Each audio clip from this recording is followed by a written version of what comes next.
Hey driver, so you've been hearing from others that teams make more money, and now a buddy has come to you wanting to try it. So let's talk team driving. Drivers when teaming have quite a few things they need to do differently than when you drive solo, the hardest of which is sleeping while someone else is driving. But there are plenty of other issues not so readily apparent. Here are 7 things to keep in mind. 1. Watch intake of water. Don't drink too little to be dehydrated, but don't drink too much, as your co-driver and boss will be frustrated if that truck has to stop every hour you should be sleeping or driving. Number 2, keep stops to a minimum. Sleeping while someone else is driving is hard enough. Even worse when the truck keeps stopping.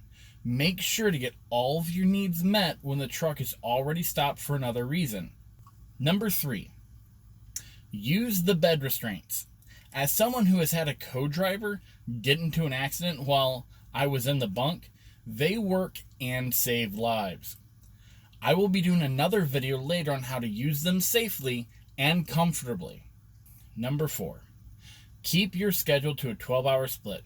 This keeps both drivers from being overworked while keeping the same schedule so that your sleep pattern won't be too disturbed. A 14-hour split will rotate the schedule, messing up your sleep cycle.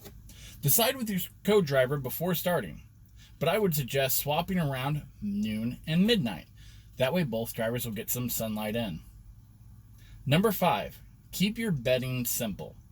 It will have to be something that can be removed and replaced quickly, as you will be required to use the same bunk as the other driver unless the truck is stopped, which the truck will almost never be stopped if you're teaming.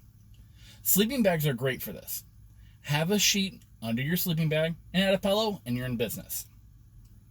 Number 6, you'll need to make sure that you and your co-driver are on the same page about how to handle the loads, what to expect out of each other when it comes to pre and post trip, fueling, weighing, and what to do when something goes wrong.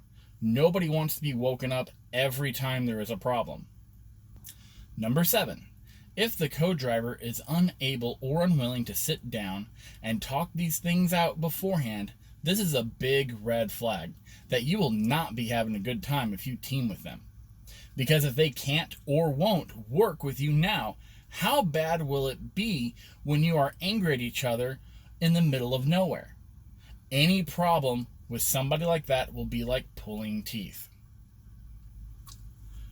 Remember, it is a big step, so take the time to think it out carefully. See you next time, and leave any constructive criticism in the comments. And if you enjoyed this, please like and subscribe.